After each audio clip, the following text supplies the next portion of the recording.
Good morning guys. So for today's video, ito na yung part 2 ng ating scam. Yung scammer, i-scamin natin. So ito na yung part 2 ngayon. Meron na silang, pinasok na ako sa GC. Ngayon, ito na yung mission. Ito na yung mission nila na mission 1. So ang sabi dito, ito. Sorry kasi wala akong ibang cellphone na ginagamit, kaya GoPro yung pang record ko. So ito yung mission 1 nila, yan o.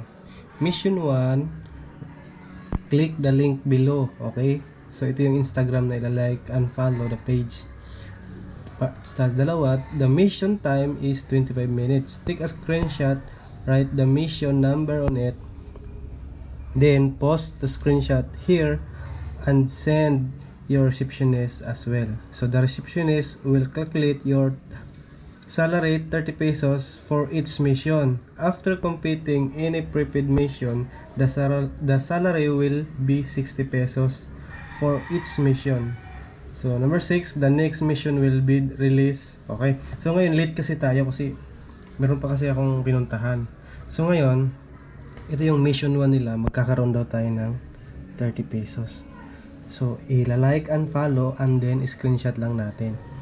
Okay, so susundin lang natin. So, ang gagawin natin, i-click natin tong link nila na sa mission 1. Click natin to. Ila-like and follow natin. So, ito yung si Kuan. So, mga verified account yung mga like and follow nila para siguro sabihin na legit kasi mga magaganda at saka maraming followers. So ang gagawin natin dito is ipapalo natin. Yan. Follow natin and then screenshot natin. Yan. Yan. So na-screenshotan natin. Ngayon ang sabi doon papasa natin doon sa receptionist. So kasi yung receptionist ang magbibigay sa atin ng bayad. So babayaran muna tayo. Ay, gagapira tayo. So ngayon, punta tayo sa receptionist. So ito kasi yung receptionist, oh. Yan, oh. Nag-message na kasi ako kanina na late ako. Tapos nag-okay naman siya. My dear, my dear, now it's time for the merchant payment. Well, per task match prepayment amount do you choose? Okay, so screenshot natin to. Send natin to sa kanya. Yan. So ito na yung mission 1. Aim 1. Yan. Ito yung receptionist nila.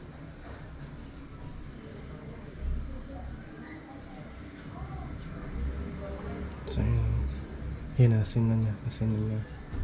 So, baka bibigyan ulit tayo ng pera. O, diba? Magkakapera tayo dyan. Ayun, oh.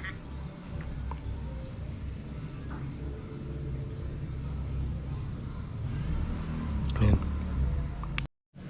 So, ayun guys. Dahil late tayo, nakapag mission 5 na sila. So, ang nangyayari kasi sa mission 5 is ganito yung na nila. Ito na yung kailangan na task. Okay? So ito yung task. Ayun, mission 4. The prepaid mission group prepaid project 2-4. Orders. The merchant verifies that deposit has been paid. Note the merchant according to the market demand. We are now recruiting different IPs to assist in the hype of cryptocurrencies. So ginagamit nila ng cryptocurrencies. And the number of places is limited. The merchant has paid the deposit and it will be returned immediately after 10 minutes. Advance payment required. Naka-advance na ng payment. Safe and reliable. After completing this task, the salary of ordinary task will be changed from 30 to 60. So number 1, 1,000 can get, kibali magbibigay ka ng 1,000. Ito na yung sinasabi ko eh. Sa number 1, pag once na magbigay ka ng 1,000, ang 1,000 mo is magiging 1,300. O yan, diba? Sa new member. So sa Number 2, yung 3,000 mo na ibibigay mo sa kanila, yung 3,000 mo is tataas siya ng 3,900. Ayan o, magiging 3,900. Okay? Sa number 3, yung 5,000 mo na ibibigay mo sa kanila, magiging 6,500 and so on and so forth. So ayan yun. So ito yung sinasabi ko na pag once na ipapasok ka nila dito yung pera mo, ibalik ganito yung mga ng mga scammer. Grabe na pakano nila. Kumbaga maglalagay sila ng mga magagandang followers, tawag doon? Ipapalo mo yung mga celebrity, tapos pag once na mapalo, screenshot mo siya. Kaya nga sinasabi ko kagabi na sa 1, 2, 3 na task is bibigyan ka muna nila ng pera. Pero pag dating na ng 4, 5, so on and so forth na task, ito na yung sinasabi ko na kailangan mo magbigay ng pera sa kanila muna. Tapos yung pera na yun is tutubo. Oh. So ayun na, ito na. So ngayon, dahil late tayo, ito nagsisend pa sila ng mga Metrobank na patunay na nagsisend sila ng pera. Ayan ayan ayan, marami yan sila. Ayan nagsend, yung isa nagsend ng 5k.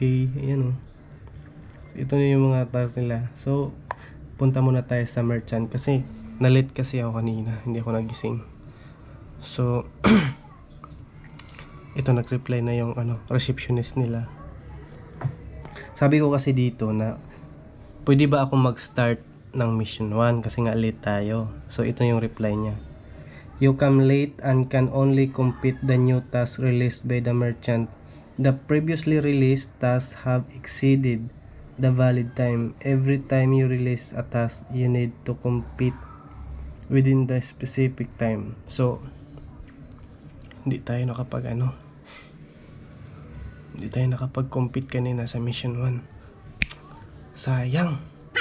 Magkakapera sana tayo. So ngayon, dahil mission failed tayo, hindi natin hindi natin na sunod yung mission 1. So ang pinapakompete na kasi sa akin is yun na nga yung mission 4 na kailangan mong magpasa muna ng 1,000 and then yung 1,000 mo is babalik sa'yo is magiging 1,300. Tapos yung 2,000 magiging 2,500. So diba? So ngayon, mission failed tayo kasi nga late kasi tayo. So ang gagawin natin, ang sasabihin natin dito sa merchant na to, ito yung merchant na to, na sa susunod na lang, sasabihin ko, sa susunod na lang ako mag-compete or bukas sa mission 1 para di ba magkapera tayo, hindi tayo magpapaloko. Dapat tayo ang manloko, di ba? Kung mag-scammer sila, mas scammer tayo. So abangan natin kasi late talaga ako. So abangan natin yung part 3 nito, kung magkakaroon ng part 3 at kung papayag sila na pwede mag-compete ako bukas, na dapat paano natin yung mission 1, yung task 1, so ma-proceed. So yun lang guys, stay tuned lang sa ating pang-i-scam ng mga scammer. So yun lang, God bless at abangan nyo to.